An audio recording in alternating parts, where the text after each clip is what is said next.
प्यारे मित्रों, नमस्कार। हमारे YouTube channel The Vision Career Point में आप लोग का फिर से एक बार स्वागत है। मित्रों, आज हम लोग बात करने वाले हैं क्वेश्चन एक्सरसाइज 3.2 की, जिसमें हम लोग बात करेंगे, है ना, बेसिक की। फिलहाल अभी बेसिक से बात करेंगे। पहले बेसिक पढ़ेंगे, उसके बाद हम लोग प्रॉब्लम पे आएंगे। ठीक है। अगर हमारा वीडियो आपको अच्छा लगे तो प्लीज सब्सक्राइब, लाइक और शेयर जरूर कीजिएगा। आइए हम लोग बात करते हैं एक्सरसाइज 3.2 की बेसिक।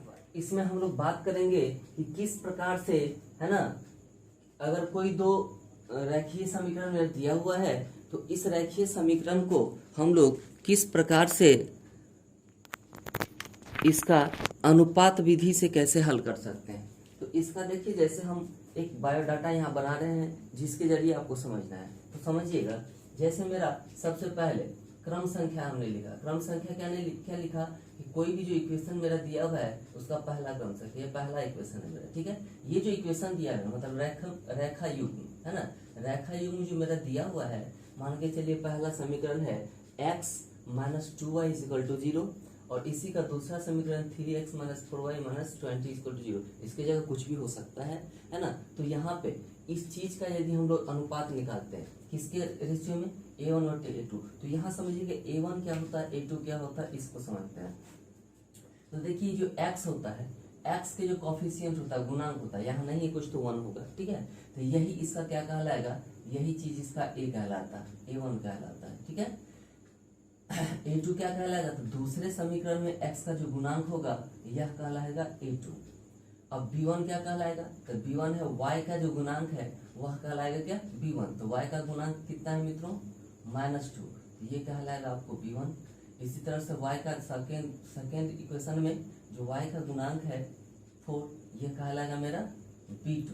और ठीक है, और इसी तरह से इसके पार्ट में देखिए, इसके पार्ट में C1 क्या है, तो C1 मेरा यहाँ नहीं दिया हुआ है, तो C1 की जगह कुछ भी हो सकता है, हम लोग लिख सकते हैं 0। ठीक है। तो C1 मेरा यहाँ है नहीं, लेकिन यहाँ क्या है, C2 मेरा क्या दिया हुआ है, -2 दिया हुआ है। ठीक है मित्रों। तो ये चीज मेरा जो दिया हुआ है इसके जरिए हम लोग क्या करेंगे, है ना, अनुपात विधि से हल करेंगे और इसका अनुपात निकालते हैं। तो सबसे पहले A1/A2 अगर निकालेंगे तो यहाँ से A1 है मेरा 1, तो ये हो गया 1/A2 है मेरा 3, तो ये हो गया मेरा 3।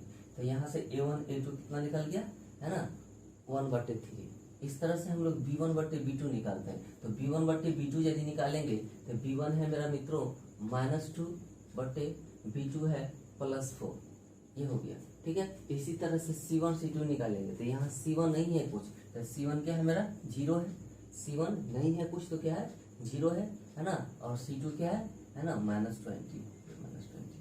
तो याद ध्यान रखिएगा मित्रों, इस तरह से जब हम लोग ग्राफ निरूपण करते हैं तो ग्राफ निरूपण में हमको यह ध्यान रखना होता है ना, कि सबसे पहले A1 A2 का रेशियो निकालते हैं और B1 B2 का रेशियो निकालते हैं। अगर यह दोनों रेशियो मतलब A1/A2 का जो रेशियो आया वो और B1/B2 का जो रेशियो आया वो, अगर यह दोनों आपस में बराबर नहीं हुआ, है ना, तो क्या करेंगे, इसका अनुपात की जो तुलना होगा वह क्या होगा, यहाँ देखिए 1/3 है, क्या है 1/3, जो कि -2/4 के बराबर है, नहीं है। तो यह अगर मेरा A1/A2 बराबर नहीं हुआ B1/B2 के, है ना, तो इसका क्या होगा, इसका ग्राफीय निरूपण जो होगा कैसा होगा, प्रतिच्छेदी होगा। कैसा होगा, प्रतिच्छेदी होगा। कैसा होगा, प्रतिच्छेदी होगा, या इसी को छेदक भी बोल सकते हैं हम लोग। क्या बोल सकते हैं, छेदक भी बोलते हैं, है ना। या तो प्रतिच्छेदी बोलेंगे या तो छेदक बोलेंगे। ठीक है। कब, जब A1 A2 बराबर नहीं होगा किसके, B1/B2 के, तब हम लोग बात करेंगे क्या, यह इसका जो ग्राफीय निरूपण होगा कैसा होगा, प्रतिच्छेदी होगा या छेदक बोलेंगे। ठीक है। लेकिन इसका बीजीय निरूपण का बात करते हैं। तो बीजीय निरूपण का मतलब क्या, यह जो ग्राफ मेरा हल देगा वह क्या हल देगा, तो वह हल देगा आपको, जब प्रतिच्छेद करता है तो केवल एक हल होता है। याद रखिएगा क्या होता है, एक और केवल एक हल होता है। जैसे देखिए हम यहाँ बात करते हैं, जैसे यह एक ग्राफ है, इस ग्राफ से एक हम क्या किए, एक, है ना, एक रेखा ग्राफ खींचा, है ना, जो क्या किया, और दूसरा यहाँ काटा। यहाँ पे जहाँ काटेगा वही इसका क्या होगा, हल होगा। क्या होगा, ये इसका हल होगा। तो यहाँ से क्या होगा, इसका एक और केवल एक हल होता है। इसका एक और केवल एक हल होगा, ये हुआ। तो हमने सीखा यहाँ सबसे पहले कि अगर कोई समीकरण दिया हुआ है और इस समीकरण का a1 और a2 का रेशियो निकाले, जो कि ये हुआ, और b1 और b2 का रेशियो निकालिए हुआ। अब इस दोनों में तुलना यदि करते हैं हम लोग, ठीक है, इस दोनों का यदि तुलना करते हैं हम लोग, तो तुलना क्या हुआ कि a1 बटे a2 बराबर नहीं हुआ b1 बटे b2 के। तो सबसे पहले हम इसी चीज को देखते हैं कि a1 और a2, a1 बटे a2 और b1 बटे b2 निकालिए। अगर यह चीज को दर्शाया है ना कि a1 बटे a2 बराबर नहीं हुआ b1 बटे b2 के, तो हम लोग c1 बटे c2 का बात नहीं करेंगे। इसमें क्या करेंगे, c1 बटे c2 का बात इसमें नहीं करना है, ठीक है। तो इसका क्या होता है, जब ऐसा स्थिति आया है ना, अनुपात का तुलना इस स्थिति में आया कि a1 बटे a2 बराबर नहीं हुआ b1 बटे b2 के, तो इस स्थिति में क्या होता है मित्रों कि ग्राफीय निरूपण जो होता है इसका, वह क्या होता है, प्रतिच्छेदी होता है, या इसी को कहते हैं हम लोग छेदक। और इसका हल जो होगा बीजीय गणित के रूप में, वह क्या होगा, एक और केवल एक हल होगा। ठीक है मित्रों, अब हम लोग बात करते हैं इस समीकरण के लिए। तो ये समीकरण देखिए, यहाँ a1 कितना है, a1 है मेरा 2, b1 है मेरा 3 और c1 है मेरा -9। इसी तरह से a2 है कितना मित्रों 4, b2 है 6 और c2 है -18। तो यहाँ देखिए हम लोग सबसे पहले देखिए, अगर यह स्थिति आया तो एक हल होगा, ठीक है। तो स्थिति के बारे में चर्चा कर ले रहे हैं। तो सबसे पहले निकालिए a1 बटे a2। तो a1 है कितना 2 बटे 4, यह कैंसिल और 2 का 2, 2 दूनी 4, मतलब क्या हुआ 2 बटे 1 हो। इसी तरह से b1 b2 निकालते हैं। तो b1 कितना है 3 बटे b2 कितना है 6, 3 का 3 2 जा, तो ये हो गया 1/2। तो देखिए यहाँ से a1 बटे a2 का वैल्यू 1/2 आया और b1 बटे b2 का वैल्यू कितना है 1/2 आया। तो दोनों के आपस में बराबर है। तो यहाँ जो मेरा यह आया a1 बटे a2 बराबर हो गया किसके, b1 बटे b2 के। तो जैसे ही दोनों बराबर हो जाता है तो हम लोग क्या करते हैं c1 बटे c2 निकालते हैं, ठीक है। क्या करते हैं c1 बटे c2 निकालते हैं। यहाँ बराबर नहीं हुआ था, इसलिए हमने क्या किया, c1 और c2 का चर्चा हमने नहीं किया। क्यों, क्योंकि एक हल मेरा यहाँ से प्राप्त हो गया, तो दूसरा क्या होगा, दूसरा एक साथ नहीं हो सकता है, ठीक है। तो इसलिए जब भी हम लोग बात करने वाले हैं यहाँ, है ना, तो अब देखिए यह दोनों टर्म क्या हुआ, एक जैसा हो गया, है ना। a1 बटे a2 बराबर b1 बटे b2 हो गया, ठीक है। अब यह दोनों जब आपस में बराबर हो गया तो हम लोग क्या करेंगे, c1 और c2 का चर्चा करेंगे अनुपात का। तो c1 और c2 का चर्चा करते हैं हम लोग। तो c1 बटे c2 का निकालेंगे तो c1 है -9 बटे c2 है -18। देखिए माइनस से माइनस कैंसिल हुआ, 9 का 9, 9 दूनी 18। यहाँ से भी क्या हुआ 1/2 हो जाए। यहाँ से देखिए यह रेशियो क्या हुआ, यहाँ जो a1 बटे a2 का रेशियो बराबर b1 बटे b2 का रेशियो, और यह भी बराबर हो गया क्या c1 बटे c2 का रेशियो, c1 बटे c2 का रेशियो। इसमें सारा का सारा रेशियो जो हुआ मेरा क्या हुआ, आपस में बराबर हो गया। क्या हो गया यहाँ a1 बटे a2, b1 बटे b2, c1 बटे c2 सब आपस में बराबर है किसके, 1/2 के, है ना। सब क्या है 1/2 के बराबर है। तो यहाँ से हम लोग कह सकते हैं कि सब आपस में जब बराबर हो जाता है तो वह उसको कहते हैं हम लोग संपाती। क्या कहते हैं, जब इसका ग्राफ निरूपण जो होगा, जैसे ग्राफ जो खींचेंगे हम लोग तो क्या होगा, एक के ऊपर एक आ जाएगा। जैसे यह है मेरा एक ग्राफ, है ना, तो इसके जस्ट ऊपर एक आ जाएगा ऐसे। इसी को कहते हैं क्या हम लोग संपाती, ठीक है। तो इसको क्या कहेंगे हम लोग, इसका जो ग्राफ बनेगा कैसा बनेगा, है ना, संपाती रेखा होगा। क्या होगा, संपाती होगा, ठीक है मित्रों। कैसा ग्राफ होगा, संपाती रेखा के रूप में होगा। तो संपाती रेखा किसको कहते हैं, एक के ऊपर एक जो आ जाता है उसी को संपाती कहते हैं। और प्रतिच्छेद क्या कहेंगे, जैसे एक ग्राफ ऐसे आया तो दूसरा ग्राफ इसको क्या करेगा, कट करेगा, ठीक है। तो यही क्या कहलाएगा, प्रतिच्छेदी रेखा कहलाएगा। यह क्या कहलाएगा, संपाती कहलाएगा। और इसका ग्राफीय बीजीय निरूपण का बात करें हम लोग, तो बीजीय निरूपण में क्या होगा, यहाँ देखिए, यहाँ एक दूसरे को एक बिंदु पे काटा तो इसलिए एक हल हुआ। यहाँ देखिए पहला रेखा को दूसरा रेखा हर जगह क्या कर रहा है, काट कर रहा है, हर जगह क्या कर रहा है, कट कर रहा है। तो इसका अनिश्चित रूप से अनेक हल होगा। क्या होगा, इसका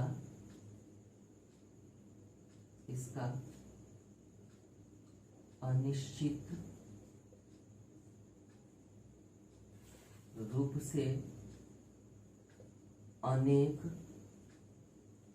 हल होगा, ये होगा मेरा। ठीक है मित्रों, अब हम लोग बात करते हैं इसके तीसरे का। तो यहाँ पे देखिए मेरा यह इक्वेशन जो दिया है, दो समीकरण जो दिया हुआ है, इसके थ्रू हम लोग a1 और a2 का रेशियो निकालते हैं। तो देखिए मित्रों, a1 बटे a2 अगर निकालेंगे तो ये a1 क्या है, नहीं है कुछ तो 1 है, तो ये हो गया मेरा a1, ये हो गया b1 और ये हो गया मेरा c1। इसी तरह से ये हो गया a2, ये हो गया b2 और ये हो गया मित्रों c2। अब यहाँ से हम लोग जो बात करेंगे a1 बटे a2 का, तो a1 बटे a2 अगर निकालते हैं हम लोग तो a1 है 1 बटे a2 है 2, ये हो गया 1 बटे 2। क्या हो गया, 1 बटे 2।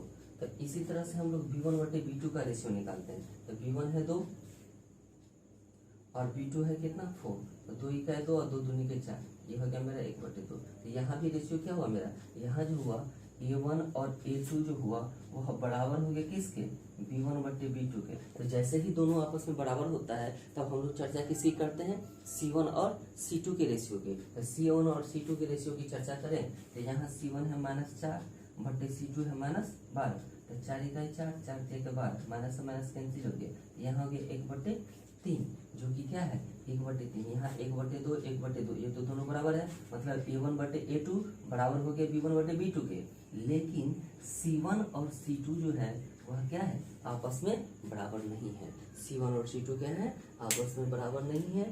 तो यहाँ से हम लोग रेशियो इसका जो क्या हुआ, अनुपात का तुलना किस तरह से हुआ कि a1 बटे a2 बराबर हुआ b1 बटे b2 के, और c1 c2 क्या है, इसके बराबर नहीं है। तो यहाँ से हम लोग कह सकते हैं कि ग्राफी निरूपण जो होगा इसका वो कैसा होगा, है ना, वह समांतर हो जाएगा। इस स्थिति में क्या होता है, ग्राफी निरूपण समांतर हो जाता है। समांतर मतलब जैसे एक रेखा ये है तो जस्ट इसके नीचे से, है ना, ये रेखा चले जाएगा और क्या क्या हो जाएगा, समांतर हो जाएगा। क्या कहलाएगा, समांतर। ठीक है, तो इस तरह के जो होता है केस, इसमें क्या कहते हैं हम लोग, समांतर होता है। और इसका हल क्या होता है, कोई हल नहीं होता है। तो इसमें बीजीय निरूपण जो होगा इसमें लिखेंगे इसका क्या होगा, कोई हल नहीं होगा, इसका कोई हल नहीं होता है, नहीं होगा।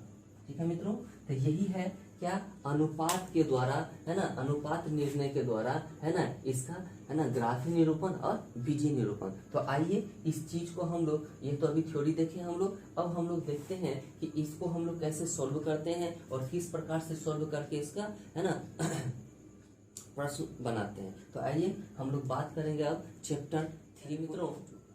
अब हम लोग बात कर रहे हैं एक्सरसाइज 3.2 प्रश्नावली, है ना, 3.2 का, जिसका पहला क्वेश्चन है कि कक्षा 10 के 10 विद्यार्थियों ने एक गणित की प्रतियोगिता में भाग लेता है।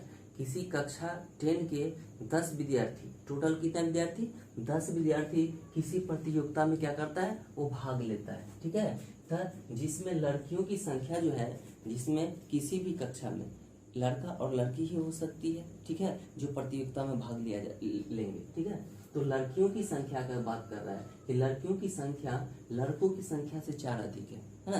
क्या है कि लड़की उस कक्षा में, है ना, ये जो 10th क्लास का कक्षा है 10 विद्यार्थी, उस 10 विद्यार्थी में लड़की की जो वास्तविक संख्या है वह संख्या क्या है, लड़का से 4 अधिक है। जितना लड़का है ना उससे 4, है ना, लड़कियां क्या है, अधिक है। तो प्रतियोगिता में भाग लिए लड़के और लड़कियों की संख्या क्या होगी, इस चीज के बारे में आप लोग को जिक्र करना है कि लड़के की संख्या क्या है और लड़की की संख्या क्या है, वो निकालना है। तो आइए इसको हम लोग सबसे पहले इक्वेशन बनाते हैं और हल करते हैं। देखिए मित्रों, इसमें कह रहा है कि किसी भी कक्षा में, किसी भी कक्षा 10 के 10 विद्यार्थी, टोटल कितने विद्यार्थी हैं, 10 विद्यार्थी, तो लड़का और लड़की दोनों मिला के ना 10 है। तो हम लोग पहले मान लेते हैं, ये तो पता नहीं कि कितना कितना लड़का है कितना लड़की है, एक्चुअल वैल्यू हमको पता नहीं है ना। तो यहाँ क्या करेंगे हम लोग, सबसे पहले उस चीज को मान लेते हैं। तो मानते हैं, लिखेंगे माना कि, है ना, क्लास में, है ना, कक्षा में लड़कियों की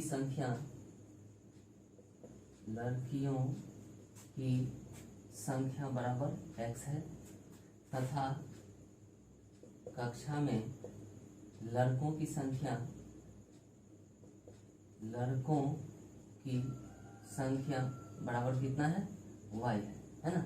मान लिए क्या कि जिस कक्षा का बात कर रहा था उस कक्षा में लड़कियों की संख्या कितना है, x है, और लड़कों की संख्या कितना है मित्रों, y है। तो अब ये प्रश्न क्या कह रहा है उससे, तो प्रश्न आपको कह रहा है, प्रश्न से कह रहा है कि 10 विद्यार्थी है टोटल विद्यार्थी कितना है 10, लड़का कितना है लड़की कितना वो नहीं पता है, लेकिन टोटल नंबर हमको पता है लड़का और लड़की मिला के कितना है। तो लड़का और लड़की को मिला करके टोटल कितना हो रहा है, 10 बच्चे हो रहे हैं। तो हम लोग प्रश्न से कहा कि लड़का मतलब ये जो लड़की है x और यह जो लड़का है y, ये दोनों को मिला करके मिलाने के बाद टोटल कितना बच्चा बन रहा है, 10 बच्चा बन रहा है। तो ये हो गया मित्रों मेरा क्या, समीकरण 1। ये क्या हो गया, समीकरण 1 हो गया, है ना। पुनः प्रश्न से,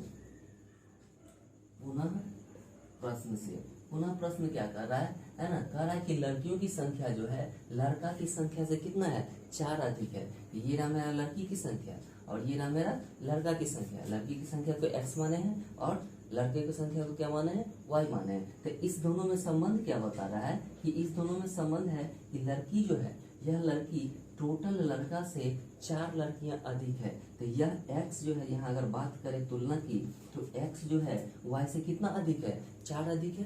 तो यदि यह 4 अधिक है तो यहाँ बनाने का 2 शर्त है। क्या है, या तो 4 में से x में से 4 घटा दीजिए, तब दोनों का तुलना बराबर हो जाएगा, या नहीं तो y में क्या करेंगे, 4 जोड़ देंगे, तभी यह आपस में बराबर होगा। कहने का मतलब देखिए, नहीं समझे, है ना। यह जो है मान के चलिए जैसे मेरा 5 ठो है, ये 5 है ना, और इधर 1 है, ठीक है। तो इसके तुलना में यह क्या है, इसके तुलना में यह देखिए 4 अधिक है, 1 2 3 4, यह जो 4 अधिक है इसके तुलना में, है ना। तो या तो इसमें से 4 को क्या करेंगे, घटा देंगे, है ना, या नहीं तो क्या करेंगे, इसमें 4 जोड़ देंगे, तब ना दोनों आपस में क्या हुआ, बराबर हुआ। तो मेरे कहने का मतलब यही था कि ये क्या है, इससे 4 अधिक है, या तो आप इसमें से 4 घटा दीजिए, या नहीं तो इसमें 4 जोड़ दीजिए। तो यदि आप अगर जोड़ते हैं, क्या करते हैं, जोड़ते हैं, तो यहाँ से हम लोग लिखेंगे कि क्या होगा, x और y दोनों आपस में बराबर कब होगा, जब इसमें क्या होगा, 4 हम लोग जोड़ देंगे। जैसे ही 4 जोड़े तो यहाँ से इक्वेशन मिल गया मित्रों, x y को इधर लाइए, माइनस वाई बराबर कितना, 4। ये हो गया हमारा समीकरण 2। अब क्या करते हैं हम लोग, समीकरण 1 और समीकरण 2 को क्या करते हैं, इसको क्या करना है हमको, है ना, ग्राफीय विधि से हल करना है। क्या करना है, इसको हम लोग को ग्राफीय विधि से हल करना है ना। तो ग्राफीय विधि से जो हल करेंगे मित्रों, तो इसके लिए हम लोग क्या करेंगे, सबसे पहले इसका ये बनाते हैं, बॉक्स बनाते हैं, है ना। तो आइए इसका बॉक्स बनाते हैं। तो इसके लिए जो बॉक्स हम लोग तैयार करेंगे तो कुछ ऐसे होगा, और इसके लिए जो बॉक्स हम लोग तैयार करेंगे तो कुछ इस प्रकार से होगा। तो आइए इस बॉक्स में क्या करते हैं, विभिन्न मानों को लिखते हैं। तो लिखिए, ये हो गया x, ये हो गया y, ये हो गया x, ये हो गया y, है ना। अब यहाँ से समीकरण 1 से आइए, समीकरण 1 से, समीकरण 1 से, तो समीकरण 1 क्या है मेरा, एक है x plus y is equal to 10। यहाँ हम लोग अगर बात करें, है ना, कि x बराबर क्या रख लें, x बराबर हम अगर हम 0 रखते हैं, क्या रखते हैं, x बराबर एक बार हमने 0 रखा, तो y का वैल्यू क्या आएगा, यहाँ यदि x इक्वल टू 0, यदि x इक्वल टू 0 हुआ, तो यहाँ से हम लोग कह सकते हैं कि 0 प्लस 1 इस इक्वेशन में पुट करेंगे ना x का वैल्यू, तो x की जगह 0 पुट किया तो y वही रह गया, बराबर कितना हो गया, 10। तो यहाँ से अगर हम y का बात करें तो क्या हो जाएगा मित्रों, 0 इधर जाएगा, तो 10 माइनस 0 बराबर कितना, 10 ही होगा। तो y का वैल्यू क्या हो गया, यहाँ से y का वैल्यू 10 आया, है ना। तो y क्या हो गया मेरा, 10 हो गया, है ना। इसी तरह से एक चीज और मान लेते हैं हम लोग, है ना, कि यदि x का वैल्यू कुछ मान लेते हैं 5 है, ठीक है। यदि x का वैल्यू कितना है, 5 है, तो क्या होगा, तो x की जगह 5 रखिए प्लस y बराबर 10। तो यहाँ से हो गया मित्रों कितना, y का जो वैल्यू होगा क्या होगा, 10 माइनस 5 मतलब कितना, 5, है ना। इसीलिए y का जो वैल्यू आया कितना आया, 5 आया। तो ये मेरा हो गया 5, ठीक है मित्रों। अब हम लोग बात करते हैं समीकरण 2 की। तो समीकरण 2 कैसे बनाएंगे, अभी जस्ट इससे पिछले क्लास में जब हम लोग 3.1 पढ़ रहे थे तो वहाँ हमने अच्छा से देखा था, है ना, कि ग्राफ कैसे निकालते हैं, ठीक है। तो ग्राफ इसी तरह से निकालते हैं हम लोग, वहाँ भी सीखा था, तो इसमें दिक्कत नहीं होना चाहिए। फिलहाल मैं इन दोनों को सॉल्व कर दे रहा हूँ, देखिए। तो यहाँ हम लोग क्या करते हैं, इसमें लिखते हैं समीकरण 2 से, समीकरण 2 में, समीकरण 2 में यदि हम x का वैल्यू कुछ रख लें, क्या रख लें, x का वैल्यू हम रख लेते हैं 1, x का वैल्यू 1 है, तो यहाँ से क्या हो जाएगा, समीकरण क्या है, x minus y equal to है 4। तो यहाँ से x की जगह 1 रखेंगे तो माइनस वाई बराबर हो गया कितना, 4। तो यहाँ से माइनस वाई बराबर क्या हो जाएगा, ये 1 इधर जाएगा, तो ये 4 प्लस में है, अब 1 इधर गया तो -1 हो गया मित्रों। अब जब इसको कैलकुलेट करेंगे हम लोग तो कितना हो जाएगा, है ना, यहाँ से माइनस वाई का वैल्यू हो जाएगा 3, इसलिए y का वैल्यू क्या हो जाएगा, दोनों तरफ माइनस से गुणा करने पर यह माइनस से माइनस प्लस हो जाएगा और यह क्या हो जाएगा, -3 हो जाएगा, तो y का वैल्यू हो गया 3। यदि x का वैल्यू 1 लेते हैं तो y का वैल्यू कितना आता है मित्रों, -3। इसी प्रकार से एक और वैल्यू, कम से कम 2 बॉक्स बनाना जरूरी है, उससे ज़्यादा जितना बनाइए, है ना, आप ग्राफ आसानी से खींच सकते हैं। चलिए, तो इसको हम लोग यहाँ क्या करते हैं कि यदि x का वैल्यू कुछ और मान लें, यदि x इक्वल टू कुछ है मेरा, क्या मान लें, इस बार x का वैल्यू हम 2 मान ले रहे हैं, ठीक है, x का वैल्यू 2 माना, तो यहाँ से देखिए क्या होगा, तो यहाँ मेरा है इक्वेशन है x minus y equal to 4, तो यहाँ x की जगह 2 रखिए, तो 2 माइनस वाई इक्वल टू हो गया 4, तो यहाँ से हो गया मित्रों कितना, माइनस वाई का वैल्यू कितना हो गया, इधर 4 है और ये 2 जब इधर जाएगा तब -2 हो जाएगा, तो यहाँ से हो जाएगा कितना, कि माइनस वाई बराबर कितना मित्रों, है ना, +2, इसीलिए y का जो वैल्यू होगा क्या होगा, माइनस इधर जा करके -2 हो जाएगा, अतः y का वैल्यू हो गया -2। यदि x का वैल्यू 2 हुआ तो y का वैल्यू कितना हो गया, -2। ठीक है मित्रों, अब हम लोग क्या करते हैं, अब हम लोग यहाँ से बात करते हैं, 2 ये चीज मिल गया मेरा, अब इस चीज का हम लोग ग्राफ खींचते हैं, ठीक है, तो आइए इस चीज का हम लोग ग्राफ खींचते हैं मित्रों। अब ये जो इक्वेशन बना था मेरा, सबसे पहला इक्वेशन था x + y = 10, जिसका मैंने यह बॉक्स बनाया, और इसी प्रकार से यह मेरा दूसरा समीकरण था जिसका बॉक्स हमने यह बनाया था। अब इस दोनों, है ना, के जरिए हम लोग क्या करेंगे, ग्राफ खींचेंगे। तो देखिए ग्राफ खींचते हैं, है ना, तो ग्राफ के लिए क्या होता है, एक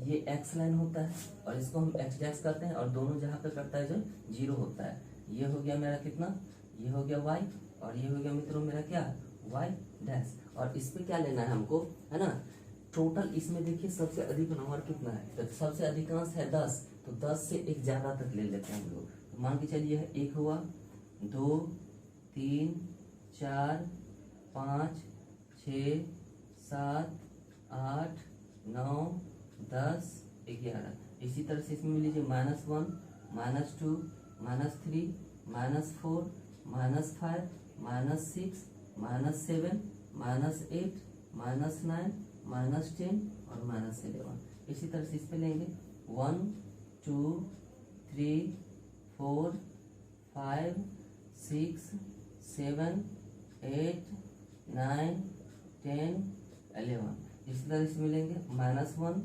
-2 -3 -4 -5 -6 -7 -8 -9 -10 और यह -11।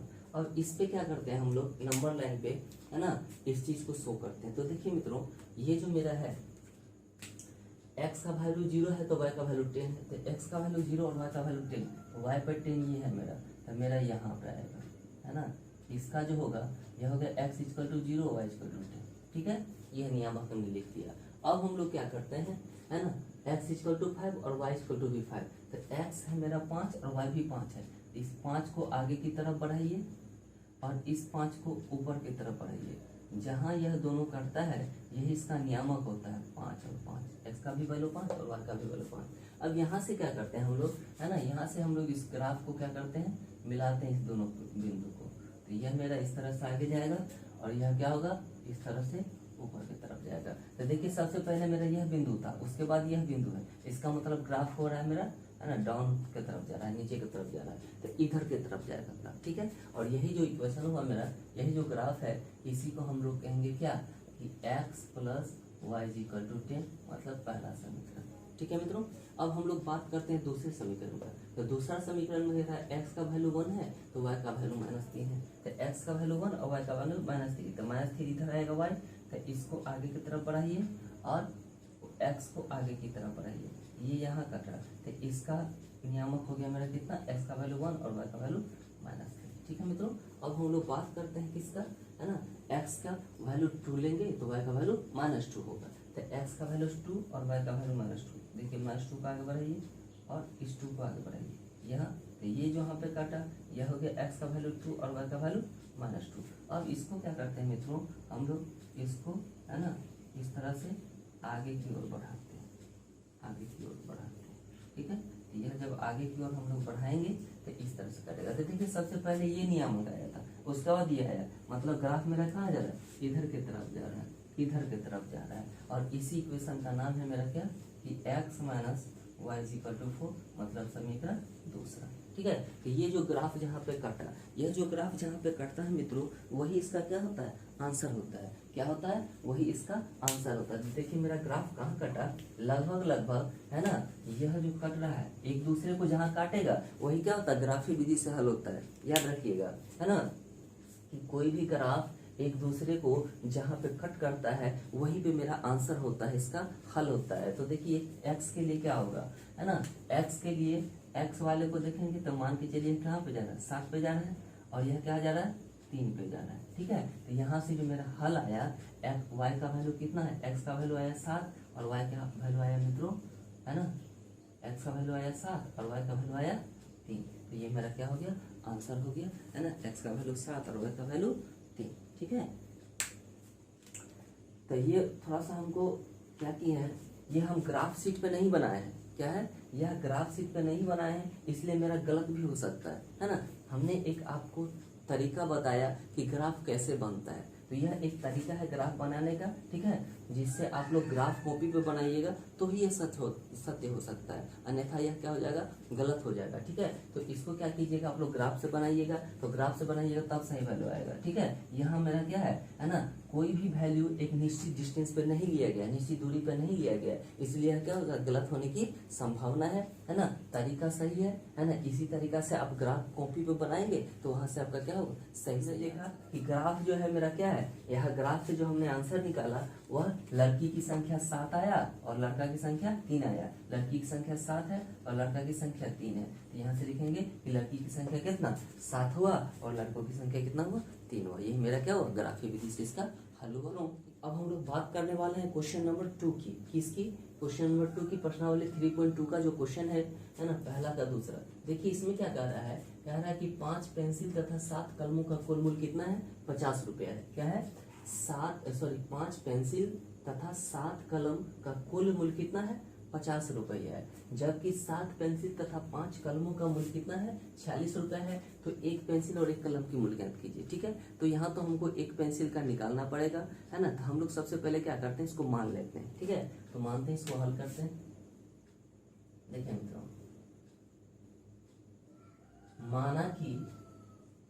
माना कि एक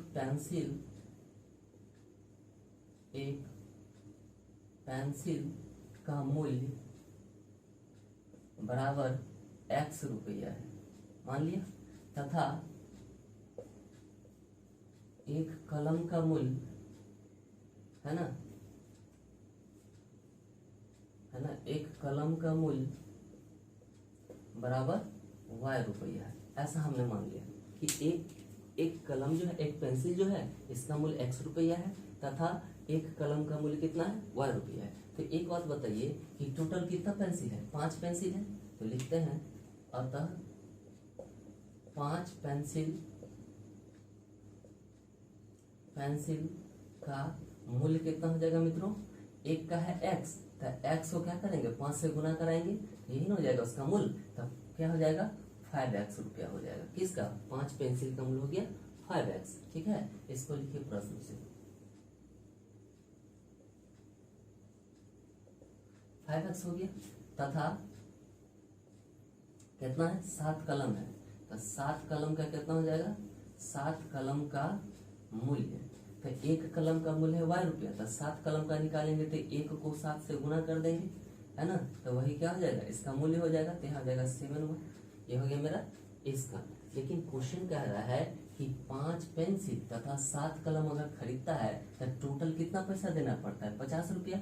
जबकि 5 पेंसिल का टोटल मूल्य है x और 7 कलम का टोटल मूल्य है y रुपया। तो यही ना दोनों पैसा मिला करके कितना रुपया, 50 रुपया होता है ना। तो अतः हम लोग कह सकते हैं क्या कि 5x प्लस 7y का वैल्यू क्या हो जाएगा मित्रों, कितना 50 रुपये। तो ये हो जाएगा मेरा समीकरण 1। ठीक है, तो ये मेरा क्या हो गया, समीकरण 1 हो गया। अब इसी प्रकार से हम लोग बात करेंगे पुनः प्रश्न से। तो देखिए पुनः प्रश्न में क्या कह रहा है, अब पुनः प्रश्न से कह रहा है ना, कि अब कह रहा है कि 7 पेंसिल तथा 5 कलम खरीदता है ना। लिखते हैं कि 7 पेंसिल का मूल्य कितना हो जाएगा। तो 7 पेंसिल, एक पेंसिल का है x रुपये, तो 7 पेंसिल का मूल्य कितना हो जाएगा, एक को क्या करेंगे 7 से गुना कराएंगे, तब मतलब 7x। तो यह टोटल 7 पेंसिल का मूल्य हो गया। ठीक है, इसी प्रकार से कह रहा है कि 5 कलम है, इस पर कलम की संख्या कितना है, 5 कलमों का मूल्य। तो 5 कलमों की मूल्य, एक का मूल्य है y रुपया, और टोटल कितना 5 निकालना है, तब 5 से गुना कराएंगे तो ये हो जाएगा 5y। तो ये हो गया टोटल 5 का मूल्य। लेकिन दोनों का कुल मूल्य कितना है ना 46 रुपया है, तो है ना। अतः हम इस चीज को अगर लिखेंगे तो लिखेंगे कि 7x और 5y को अगर एक साथ देखा जाता है तो वह कितना हो जा रहा है 46, मतलब 46 रुपये हो जा रहा है। ये हो गया मेरा समीकरण 2। और समीकरण 1 और समीकरण 2 आपका तैयार है। तो बस हमको ग्राफ निकालना है। तो ग्राफ के लिए क्या करते हैं मित्रों, हमको इसका बॉक्स बनाना पड़ता है। तो समीकरण 1 का बॉक्स बनाइए। तो समीकरण 1 का जब बॉक्स बनाएंगे मित्रों तो कुछ इस प्रकार से होगा, ये हो जाएगा x और ये हो जाएगा y का वैल्यू। इसी तरह से समीकरण 2 में बॉक्स बनाइए और इसका वैल्यू निकालिए, है ना। ये हो जाएगा x, ये हो जाएगा y, कम से कम 2 वैल्यू निकालते हैं। ठीक है, तो आइए समीकरण 1 का बात करते हैं हम लोग। इसका समीकरण 1 में, समीकरण 1 से, तो समीकरण 1 क्या है मित्रों, समीकरण 1 है कि 5x + 7y = 50। अब यहाँ x का वैल्यू क्या ऐसा लें, है ना, कि y का वैल्यू हमको निश्चित रूप से, है ना, फ्रैक्शन में नहीं मिले, दशमलव में नहीं मिले। ऐसे दशमलव में भी निकाल करके निकाला जा सकता है, लेकिन है ना कोशिश कीजिए कि बिना दशमलव का निकालने का। चलिए, तो यहाँ हम लोग बात करेंगे कि x का वैल्यू यदि हम लोग 1 लिखते हैं, 1 लेते हैं, तो 1 इधर जाकर 5 इधर जाकर 45 हो जाता है, जो कि 7 से क्या होगा, विभाज्य नहीं होगा, है ना। तो क्या करें, 7 5 हो गए 35, है ना। तब 35 कटता है, तो ऐसा करते हैं 35 बनाने के लिए इसमें से कितना घटाना होगा, 15 घटाना होगा, है ना। तब 15 घटाने के लिए x का वैल्यू 3 रखना होगा। तो यहाँ हम x का वैल्यू 3 रखते हैं, है ना। देखते हैं यदि x = 3 हो तो यहाँ से क्या लिख सकते हैं मित्रों कि 5 × 3 + 7y = 50। देखिए यहाँ क्या था, यहाँ आपको वैल्यू रखना था, है ना। तो वैल्यू कैसा वैल्यू रखे, तो इसके लिए आपको सोचना पड़ेगा कि इधर वाला वैल्यू रखे थे, इधर जाके घटेगा तो 7 से कट जाना चाहिए। तो 7 से, है ना, कौन कौन अंक है जो कटेगा, तो 7 के टेबल में क्या है, या तो 14, 28, 35 ये सब कटेगा, है ना। तो एक नजदीकी संख्या आ रहा 35, जो 35 कटेगा। तब 50 में से कितना घटाना होगा कि 35 हो जाए, तब 15 घटाएंगे, तब 15 जो भी होगा, तब 5 के पहाड़ा में ही 15 आना चाहिए। तो 5 का पहाड़ा पढ़ना है कितना बार, 3 बार। इसका मतलब x का वैल्यू 3 बार पढ़ना है, तो x का वैल्यू हमने 3 रखा। इस तरह से सोचते हैं हम लोग, ठीक है। तो इस तरह से सोचते हैं। तो यहाँ से क्या हो गया मित्रों, यहाँ से हो गया मेरा 15 उस तरफ भेजेंगे, तो यहाँ से हो गया मेरा 7y का वैल्यू कितना, ये है 50, अब माइनस क्या हो जाएगा 15। तो यहाँ से हो गया कि 7y का वैल्यू कितना, 50 में से 15 जाएगा तो 35 होगा। इसीलिए y का जो वैल्यू होगा क्या होगा, 35/7 कट के हो जाएगा 7 × 5 = 35। ये हो जाएगा मेरा 5 हो गया। तो इस तरह से यह एक वैल्यू निकला। इसी तरह से क्या करेंगे हम लोग, यदि x का वैल्यू कुछ और, x का वैल्यू 10 रखे तो क्या होगा, x का वैल्यू 10 रख के देखते हैं। तो जैसे x की जगह 10 रखेंगे तो यह हो जाएगा कितना समीकरण में, 5 × 10 + 7y = कितना 50। अब यहाँ से देखिए मतलब ये गुना करेंगे तो कितना करेगा 50 हो जाएगा। ये हो गया 50 + 7y = 50। तो यहाँ से जब सोल्व कराएंगे तो 7y का वैल्यू कितना हो जाएगा 50, और ये प्लस प्लस इधर जाकर के -50 हो जाएगा, है ना। तो अब क्या हो जाएगा, यह कैंसिल होकर के दे देगा मेरा 0, क्या दे देगा 0। यहाँ से हो गया मेरा कि 7y = 0, इसीलिए y की संख्या कितना हो गई 0/7 मतलब 0।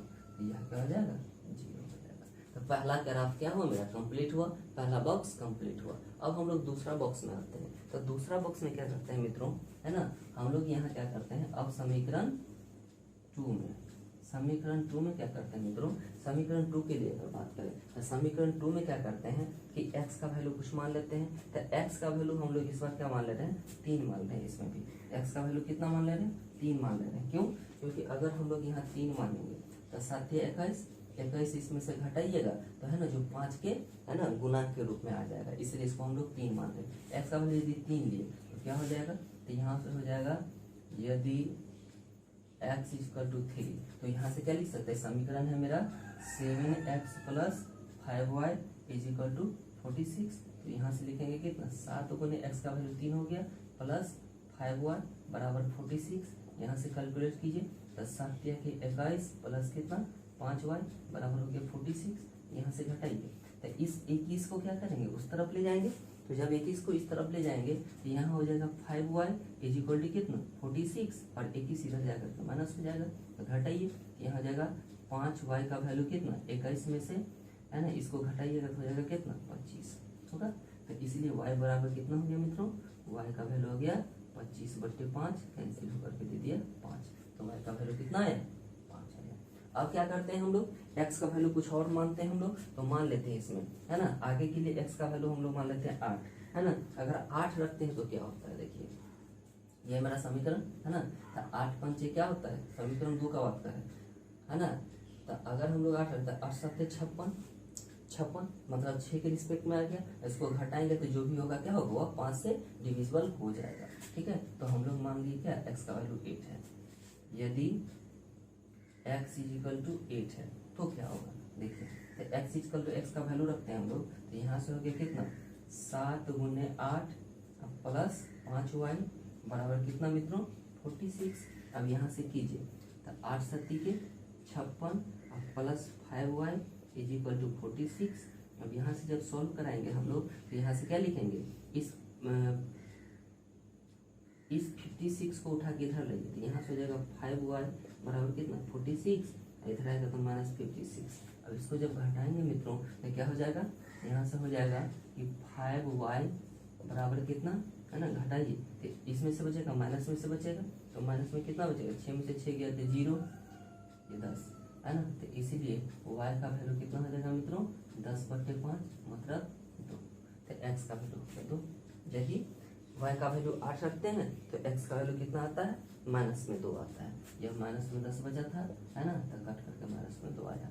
तो ये मेरा क्या हो गया, बॉक्स मेरा पूरा हो गया। ठीक है, तो ये तो बॉक्स बना। अब इसका जब हम लोग ग्राफ खींचते हैं तो कैसे खींचते हैं, ग्राफ वैसे भी आपको आता होगा है ना। चलिए इसका ग्राफ खींचते हैं। अब हम लोग देखते हैं इसका ग्राफ है ना। तो ग्राफ में मेरा समीकरण क्या था, समीकरण 1 था मेरा है ना।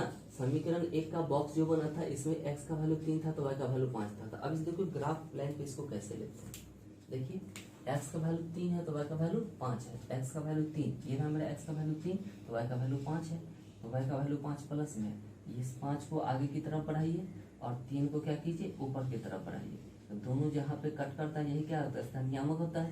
तो x का वैल्यू 3 हुआ, y का वैल्यू 5 हो गया। तो इस बिंदु का नियामक 3 और 5 हुआ। इसी तरह से है ना 10 और 0 के लिए लिखना है। तो x का वैल्यू 10 है, x का वैल्यू कितना है 10 है। अधिकांश टोटल 10 है तो इसको हम लोग 9 तक ही लिए थे। आप क्या कीजिए इसको बढ़ा के 10 तक कर लीजिए है ना, -10 सॉरी +10, ये 10 हो गया मेरा है ना। तो इधर भी क्या होगा 10 होगा, इधर भी क्या होगा ये रहा -10, इधर भी क्या होगा -10।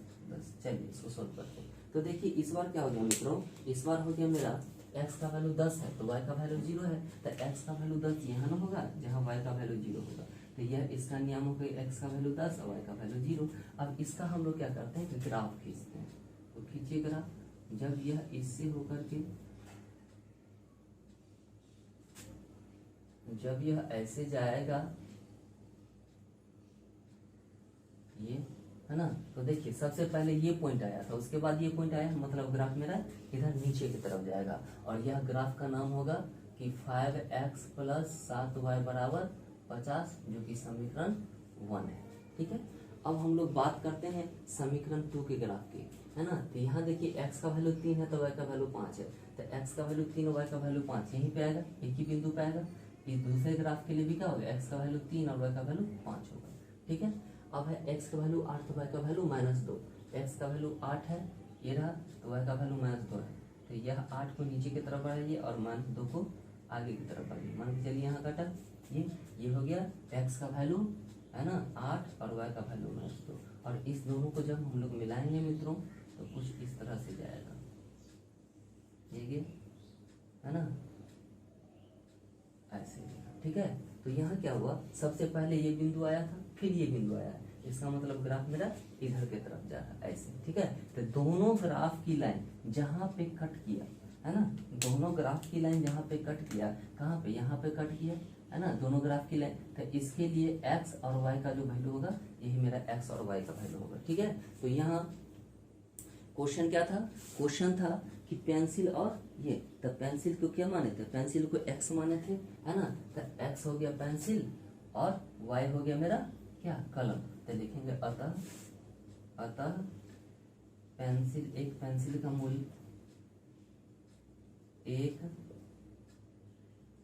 पेंसिल का मूल्य बराबर क्या माने थे हम लोग, x माने थे, जो कि किसके बराबर है, 3 के बराबर है, 3 रुपये। तो एक पेंसिल का मूल्य कितना हो गया, 3 रुपया हो गया, तथा एक कलम का मूल्य कितना हो जाएगा, एक कलम का मूल्य हमने क्या माना, y रुपया माना, तो y बराबर कितना आया, 5, ये 5 रुपया हो गया।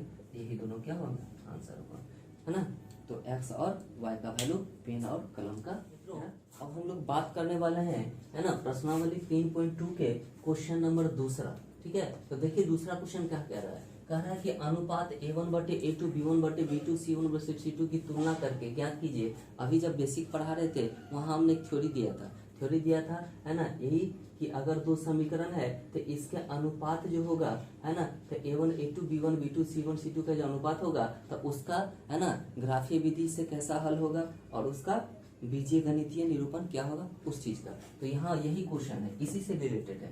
तो यहाँ हम लोग क्या करेंगे, a1 a2 b1 b2 c1 c2 निकालेंगे और उसका तुलना करके देखेंगे कि कैसा इसका हल हो रहा है। तो देखिए यहाँ हमको दिया हुआ है क्या, है ना, कि पहला समीकरण है 5x - 4y + 8 = कितना, 8 = 0। यह पहला समीकरण और यह मेरा दूसरा समीकरण। तो यहाँ हमने लिखना है कि a1 का वैल्यू लिखते हैं। तो a1 क्या होता है, x के कोफिशिएंट को a1 कहते हैं। तो पहला समीकरण में तो x के कोफिशिएंट 5 है, तो a1 हो गया मेरा 5। b1 क्या हो गया मित्रों, b1 हो गया पहला समीकरण में y का कोफिशिएंट, तो y का गुणांक, y का गुणांक क्या है, -4 है, तो b बराबर हो गया b1 का वैल्यू -4। इसी तरह से c1 निकाली, तो c1 क्या है, 8 है, जो कांस्टेंट टर्म होता है वह होता है c1, ये 8 हो गया। इसी तरह से हम लोग क्या करेंगे, a2 निकालते हैं। तो a2 क्या हो गया, लिख दीजिए यहाँ, है ना, a2 क्या है, a2 है कि दूसरा समीकरण में जो x का कोफिशिएंट होता है, गुणांक होता है, वह a2 होता है। इसी तरह से अगर b2 का बात करें तो b2 क्या हो जाता है, दूसरे समीकरण के y का गुणांक, तो दूसरे समीकरण y का गुणांक 6 है, तो b2 मेरा 6 हो गया। इसी तरह से c2 का बात करेंगे तो दूसरे समीकरण का जो कांस्टेंट टर्म था, है ना, अचर था, वही -9।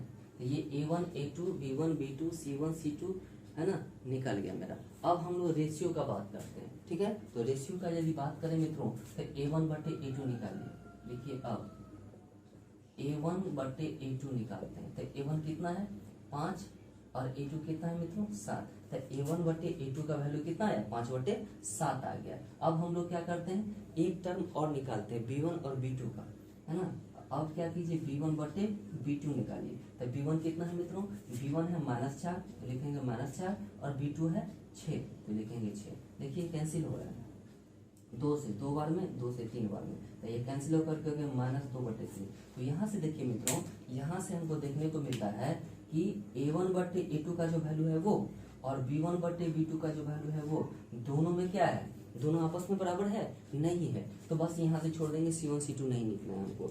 जैसे ही a1 और a2 में दोनों बराबर नहीं हुआ तो मेरा पहला कंडीशन क्या आता है, फुलफिल कर जाता है, क्या, कि अगर a1/a2 b1/b2 के बराबर नहीं होता है तो क्या होता है, यह प्रतिच्छेदी होता है, जिसको छेदक भी कहते हैं। और उसका ग्राफ कैसा होता है, उसका ग्राफ होता है ना प्रतिच्छेदी।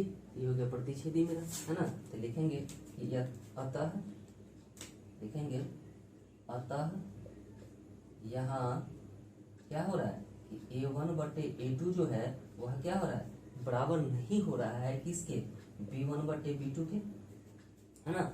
इसमें देख रहे हैं हम लोग क्या कि A1 और A2 जो है सो B1 बटे B2 के बराबर नहीं हो रहा है। अतः हम लोग कह सकते हैं, है ना, कि कैसा ग्राफ होगा इसका, है ना, रेखा बिंदु पर प्रतिच्छेद करती है, कैसा करेगी, प्रतिच्छेद करेगी। तो कहेंगे अतः, है ना, निरूपित रेखा क्या होगा, निरूपित रेखा क्या होगा, निरूपित रेखा एक बिंदु पर क्या करेगा, एक बिंदु पर प्रतिच्छेद करेगी, प्रतिच्छेद करेगी, आंसर। ठीक है मित्रों, तो ये हुआ मेरा। ठीक है, अब इसी तरह से क्या करना है कि इसका दूसरा निकालना है। ठीक है, तो एक तो ये मेरा आंसर हो गया, इसी तरह से सारा बनाना है। ठीक है, तो देखिए दूसरा हम लोग देखते हैं। दूसरा क्वेश्चन क्या कह रहा है ना, यहाँ दूसरा क्वेश्चन आपको दिया हुआ है। दूसरा क्वेश्चन कह रहा है कि 9x क्या है, 9x plus 3y plus 12 is equal to 0, इसको बोल देते समीकरण 1। और इसका अगला है कि 18x प्लस 6y और प्लस 24 इज इक्वल टू 0, ये हो गया समीकरण 2। तो अब इस दोनों को यदि सोल्व करते हैं हम लोग तो क्या होता है, तो जल्दी करते हैं। तो यहाँ अगर हम लोग बात करें A1 A2 का तो क्या हो सकता है, यहाँ A1 बराबर बोलिए क्या होगा, पहला समीकरण में, है ना, x के गुणांक को A1 कहते हैं। तो A1 कितना हो गया 9, B1 कितना हो गया मित्रों 3 और C1 हो गया कितना प्लस में 12। इसी तरह से अगर A2 का बात करें तो A2 कितना है, दूसरे समीकरण के x का गुणांक को A2 कहते हैं। तो 18, B2 हो गया मेरा कितना 6 और C2 हो गया कितना 24। अब A1 A2 B1 B2 C1 C2 मेरा निकल गया है। अब जब सब चीज निकल गया है तो अब यहाँ से क्या करेंगे हम लोग, सबका अनुपात निकालते हैं। तो लिखते हैं अनुपात निकाल करके चेक कीजिए, A1 बटे A2 कीजिए। तो A1 कितना, A1 है 9 और A2 है 18, कटेगा एक बार में, ये 2 बार में, तो मतलब 1/2। तो A1 बटे A2 का जो रेशियो आया क्या हुआ, 1/2 आया। अब इसी तरह से हम लोग क्या करेंगे, B1 बटे B2 का निकालेंगे। तो B1 और B2 का रेशियो निकालिए। B1 कितना है मित्रों, B1 है 3 और B2 कितना है 6, 3 1 जा 3, 3 2 जा 6, तो हो गया 1/2। तो देखिए यहाँ से A1 A2 B1 B2 का रेशियो क्या हो गया मेरा, A1 बटे A2 का जो रेशियो है वह निकला मेरा 1/2 और B1 बटे B2 का निकला 1/2। दोनों क्या है, आपस में बराबर है। इसका मतलब जैसे ही दोनों आपस में बराबर हुआ तो हम लोग क्या करते हैं, C1 C2 निकालते हैं। तो यहाँ से निकालिए C1 C2, है ना, देखते हैं C1 बटे C2। तो C1 कितना है मित्रों, C1 है 12 और C2 है 24। देखिए 12 इकाई 12, 12 दूनी 24, मतलब यह 1/2। अब यहाँ क्या हुआ, यह भी क्या हुआ, इसके बराबर हो गया। यहाँ तीनों केस आपस में क्या है, बराबर है। यहाँ लिखेंगे, है ना, कि अतः यहाँ, है ना, कैसा संबंध निकला, संबंध निकला कि A1 बटे A2 जो है सो बराबर है किसके, B1 बटे B2 के, और यह बराबर है किसके, C1 बटे C2 के, है ना।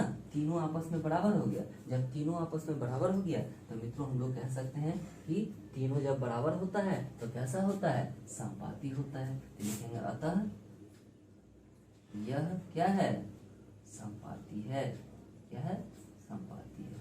आंसर हो गया। ठीक है, इसी तरह से बात कर रहा है तीसरा क्वेश्चन का। तो देखिए तीसरा क्वेश्चन क्या कर रहा है, यही मैं एडजस्ट कर दे रहा हूँ तीसरा क्वेश्चन को। तीसरा क्वेश्चन क्या कह रहा है मित्रों, तीसरा क्वेश्चन कह रहा है कि 6x minus 3y, 6x minus 3y, है ना, और साथ में +10 का वैल्यू 0 दिया है, इसको समीकरण 1 मान ले रहे हैं। और दूसरा कह रहा है इसमें, है ना, कि 2x minus y plus 9 is equal to 0, यह समीकरण 2 और यह है मेरा प्रश्न संख्या तीसरा। ठीक है, तो इसको जब हम लोग सोल्व करेंगे तो क्या हो सकता है, इसको जब सोल्व कराइएगा तो यहाँ से हो जाएगा A1 A2 B1 B2 निकालिए। तो यहाँ से क्या हो गया, A1 जो होगा मित्रों वह क्या होगा मेरा, A1 जो होगा A1 क्या होगा, A1 हो जाएगा मेरा, ये 6 है, यहाँ देखते हैं यहाँ पे, है ना, A1 मेरा 6 हो गया। इसी तरह से B1 निकालेंगे तो B1 कितना हो जाएगा -3, C1 कितना हो जाएगा +10। इसी तरह से अगर हम लोग A2 का बात करें तो A2 कितना होगा +2, B2 कितना हो जाएगा -1 और C2 कितना हो जाएगा +9, है ना। अब यहाँ से हम लोग बात करते हैं इसके रिलेशन का, अनुपात का। तो लिखिए अब अनुपात निकालिए, A1 बटे A2 अगर निकालते तो क्या होता है, A1 है 6 और A2 है 2, कैंसिल होगा 3 बार में, ये हो जाएगा 3। इसी तरह से हम लोग क्या करते हैं, B1 और B2 का बात करते हैं। तो B1 कितना है -3 और B2 कितना है -2, ये कैंसिल होकर के कितना हो गया 3 हो गया। तो देखिए A1 और A2 और B1 और B2 सेम आ गया मेरा। A1 बटे A2 का रेशियो है 3 और B1 बटे B2 का रेशियो है 3, तो दोनों आपस में बराबर हो गया। तो जैसे ही दोनों बराबर होता है तो हम लोग क्या करते हैं, C1 C2 निकालते हैं। तो जैसे ही C1 C2 का बात करें तो क्या हो सकता है, C1 है मेरा 10 और C2 है मेरा 9। देखिए यह क्या हुआ, आपस में बराबर नहीं हुआ। यहाँ मेरा संबंध कैसा हो गया, यह जो है तो इस दोनों के बराबर नहीं हुआ। अतः हम लोग कह सकते हैं कि यहाँ पे कैसा संबंध हुआ, यहाँ पे हो गया A1 बटे A2 बराबर है B1 बटे B2 के, लेकिन यह बराबर नहीं है किसके, C1 बटे C2 के। तो जब ऐसा केस होता है तो जस्ट हमने बेसिक में बताया था थ्योरी कि जब A1 बटे A2 बराबर होगा B1 बटे B2 के और बराबर नहीं होगा C1 बटे C2 के, तो क्या होता है, वह उसका केस कैसा हो जाता है, समांतर का हो जाता है। अतः लिखेंगे है ना, तो इसका जो निरूपण रेखा होगा वह क्या होगा, समांतर होगा। लिखेंगे अतः यह क्या है, समांतर। ठीक है मित्रों, आशा करते हैं कि समझ में आया होगा। अगर हमारा वीडियो आपको अच्छा लगता है तो लाइक करें, सब्सक्राइब करें और अपने मित्रों में इसको है ना शेयर करें। आज के लिए इतना ही, मिलते हैं नेक्स्ट वीडियो में, तब तक के लिए धन्यवाद, थैंक यू।